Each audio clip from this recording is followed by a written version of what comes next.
फिर से एक बार संध्या फ्लैग चैनल में आपका स्वागत है। मैं मिथिलेश चौधरी वैसा की भांति आज भी आपको कुछ बताने जा रहा हूँ।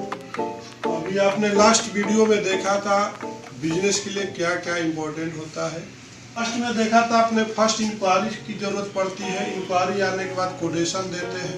कोटेशन के बाद आपको पोजीशन पे क्या आता है, थर्ड नंबर पे आपको परचेज ऑर्डर आपने रिसीव करते हो। परचेज ऑर्डर के अगेंस्ट आपको परफॉर्मा इनवॉइस देना पड़ता है। जैसे परफॉर्मा इनवॉइस में का मतलब होता है कि आप इनवॉइस देने से पहले, इनवॉइस के पहले जो इनवॉइस बनाते हो उसको परफॉर्मा इनवॉइस बोलते हैं। जैसे आपको स्कूल में जाने से पहले, एग्जाम देने से पहले जो स्टडी प्रिपरेशन जो करते हो वो प्री टेस्ट किया जाता है होता है। कोई रिपोर्ट बनाने से पहले भी एक टेस्ट रिपोर्ट से पहले प्री टेस्ट रिपोर्ट बनाया जाता है, उसको भेजा जाता है कस्टमर के।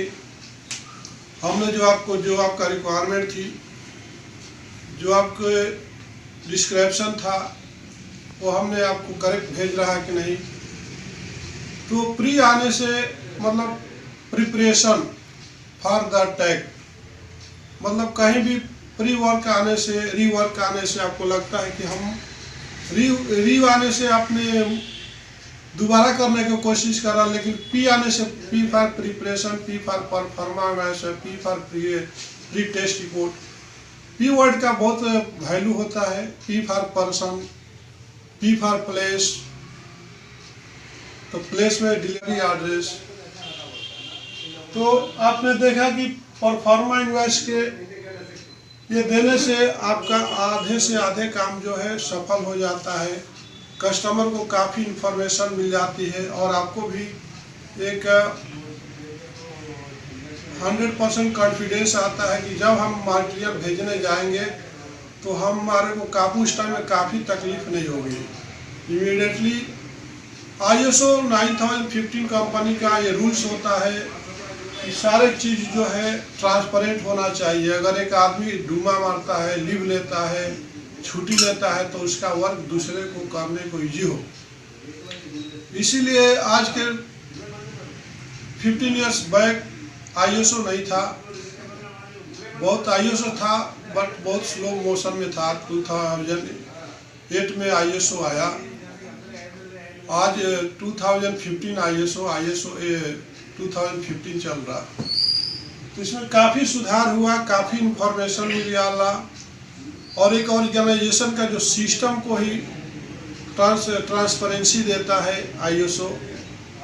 हम जो भी काम करते हैं तो हमारे दूसरे लोग भी, हम नहीं रहने से भी दूसरे लोग जो है, दूसरा स्टाफ जो है आपके वो इजी उस काम को संभाल सके, वहाँ पर कंपनी का रुकावट ना आए। इसके लिए एक आपको इंक्वायरी का मैटर आता है, फिर आपको पास कोटेशन रहता है, आपका सिस्टम में मेल पे रहता है, जिसको आप उसका अपसेंट में उसका मेल ओपन करके हम देख सकते हैं कि हमने क्या कोटेशन दिया था। परफॉर्मा इनवॉइस होता है कि कल के हमने ऑर्डर लिया, हम नहीं आए, तो दूसरा आदमी भी देख सकता है कि हमको इसको परफॉर्मा इनवॉइस क्या दिए थे, तो मटेरियल उस सेकेंड डे हम उसको डिस्पैच कर सकते हैं जी। तो परफॉर्मा इनवॉइस का वैल्यू यही है। अभी आपने देखा कि परफॉर्मा इनवॉइस के अंदर में कितने तरह का इंफॉर्मेशन आपको जरूरत पड़ती है। इतना ही विदाउट इंफॉर्मेशन का आप बिजनेस नहीं कर सकते हो, वो माल को कस्टमर के पास डिस्पैच नहीं कर सकते हो। तो आपका ड्यूटी बनता है हर मार्केटिंग पर्सन का कि आप इतना इंफॉर्मेशन कस्टमर से कलेक्ट कीजिए। फर्स्ट आपको बिलिंग एड्रेस लेना होगा। क्या लेना होगा? कस्टमर का बिलिंग एड्रेस आपको मालूम होना चाहिए। उसके बाद GST रहना चाहिए उसका। इसके बाद उसका कांटेक्ट ईमेल एड्रेस होना चाहिए। कल गए फ़ोन नहीं उठाता है कस्टमर, तो आप ईमेल के थ्रू साइलेंट होकर के उसको कांटेक्ट कर सकते, उसे इंफॉर्मेशन ले सकते। मोबाइल तो एक अल्टरनेटिव मैटर है, अल्टरनेटिव सोर्स है, एक अल्टरनेटिव जरिया है, but email is a best for business. Email से हम काफ़ी अच्छी तरह से विदाउट मिस्टेक का काम करते हैं।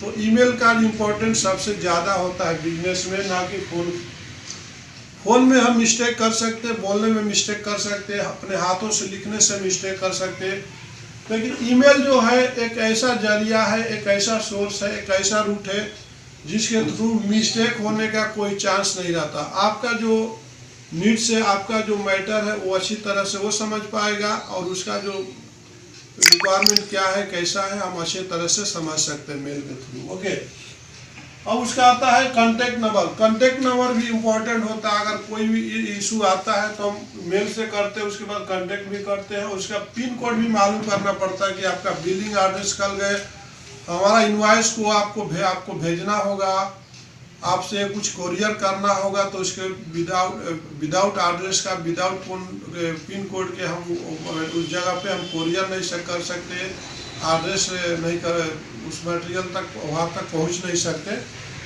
तो बहुत लोगों का जो है ऑफिस का बिलिंग एड्रेस होता है और उनका जो मटेरियल शिपमेंट का दूसरा एड्रेस होता है। जैसे कोई भी बिजनेसमैन जो होता है ऑर्गेनाइजेशन में, ऑफिस कॉर्पोरेट ऑफिस अलग रखता है जहाँ पे ओनली बिजनेस के लिए रिलेटेड काम होता है, मार्केटिंग के लिए अकाउंट्स का काम होता है, उसका जो मैन्युफैक्चरिंग और साइड जो है अलग रहता है। तो जैसे कोई कॉन्ट्रैक्टर है तो उसका ऑफिस तो सपोज ऑफिस सिटी में रहता है, लेकिन उसका कंस्ट्रक्शन जो वर्क जो चलता है साइट पर चलता है, सिटी से 40 किलोमीटर 50 किलोमीटर दूर चलता है, तो उसको हम बोलते हैं कि शिपिंग एड्रेस और डिलीवरी एड्रेस। तो शिपिंग एड्रेस में, डिलीवरी एड्रेस में भी आपको जीएसटी मालूम करना जरूरी होता है। सपोज मान लीजिए कि आपका जो तेलंगाना में आपका जो ऑर्डर आया, आपको तेलंगाना से आपको हैदराबाद जुबली हिल से या बंजारा हिल से आपको एक ऑफिस से ऑर्डर आता है। फॉर एग्जांपल एनसीसी मान लो, एलएनटी मान लो, गमन इंडिया मान लो, तो आपको एक ऑफिस से एड्रेस आता है जहाँ पर बिलिंग एड्रेस ही मेंशन रहता है। उसके बाद उसका जो साइट रहता है या तो महाराष्ट्र में चलता है, उड़ीसा में चलता है, कर्नाटका में चलता है। तो मटेरियल को क्या हमको वहाँ पे उसके साइट पर भेजना पड़ता है। जो भी पेमेंट का टर्म्स एंड कंडीशन है, आप पेमेंट तो इसका ऑफिस से कलेक्ट करते हो, उसका जीएसटी अलग रहता है, लेकिन मटेरियल तो उसको महाराष्ट्र में चाहिए, उड़ीसा में चाहिए, बिहार में चाहिए, लेकिन ऑर्डर तो ऑर्डरिंग अथॉरिटी तो आपका हैदराबाद का ये इस ऑफिस से आया। तो हमको ये जानना होता है इसका बिलिंग एड्रेस के अलावा, अगर जैसा सपोज आपका वे बिल निकालने के टाइम में आपको ये इम्पोर्टेंट होता है कि शिपमेंट एड्रेस का सबसे ज़्यादा इम्पोर्टेंट होता है परफॉर्मा इनवॉइस में और इनवॉइस में और वे बिल में, ताकि हम उस मैटर विदाउट आपका जहाँ पर डिलीवरी होने वाला है आइटम, वहाँ का जीएसटी नंबर को ही ट्रांसपोर्ट एक्सेप्ट करता है, ना कि बिलिंग एड्रेस को एक्सेप्ट करता है।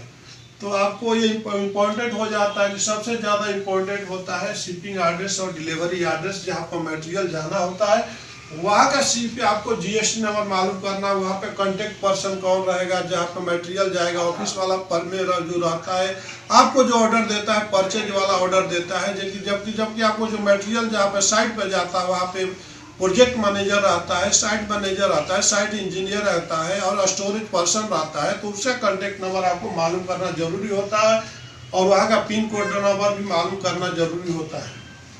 उसके बाद थर्ड पोजीशन पर आपका आता है ट्रांसपोर्टर।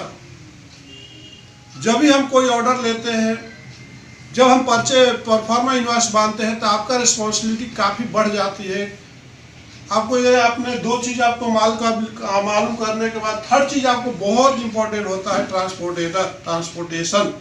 ट्रांसपोर्टर।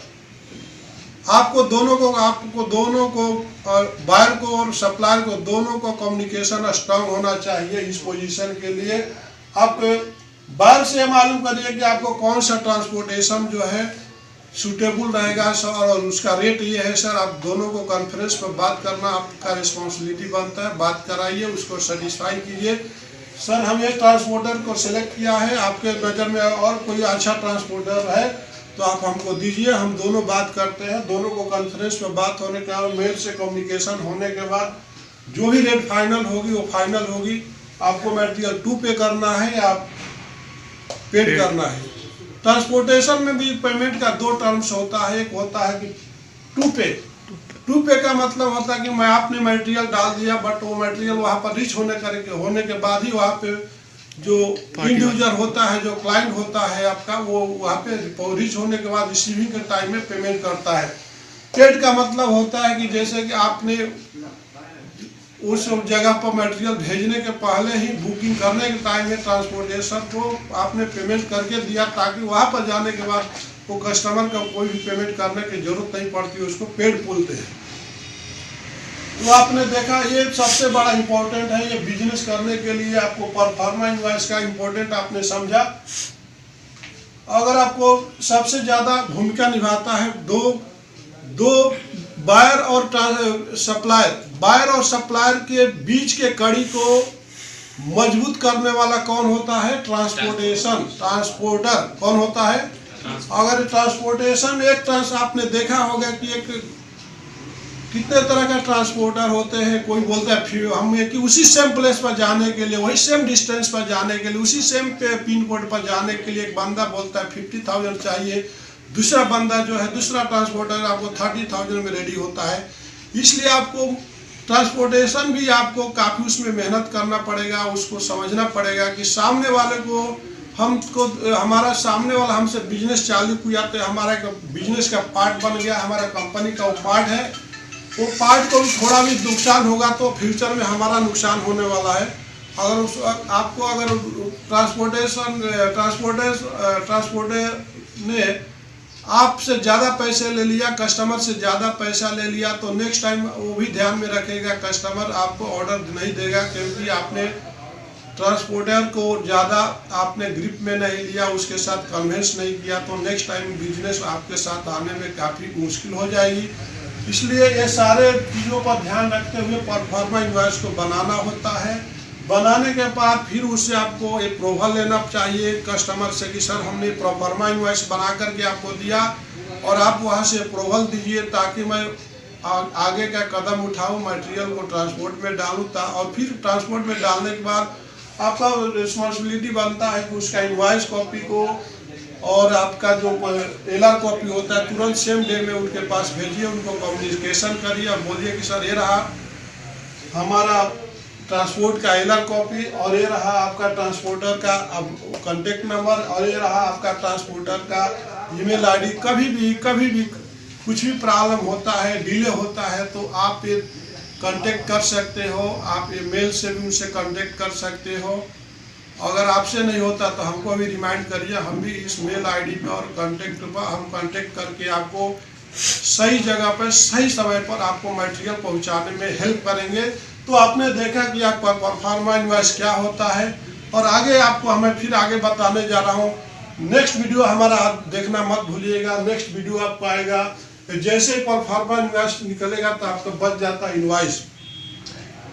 ये लास्ट कड़ी आपको देखना मत भूलिए। कल का जो हमारा क्लासेस रहेगा, इनवॉइस रहेगा। थैंक यू, धन्यवाद। और आपको ये YouTube चैनल देखने के लिए शुक्रिया, धन्यवाद। मैं फिर कल आपको साथ आएगा मैं मिथिलेश चौधरी इनवॉइस के साथ। शुक्रिया, धन्यवाद, वेलकम, सत्य श्री अकाल, वालेकुम सलाम।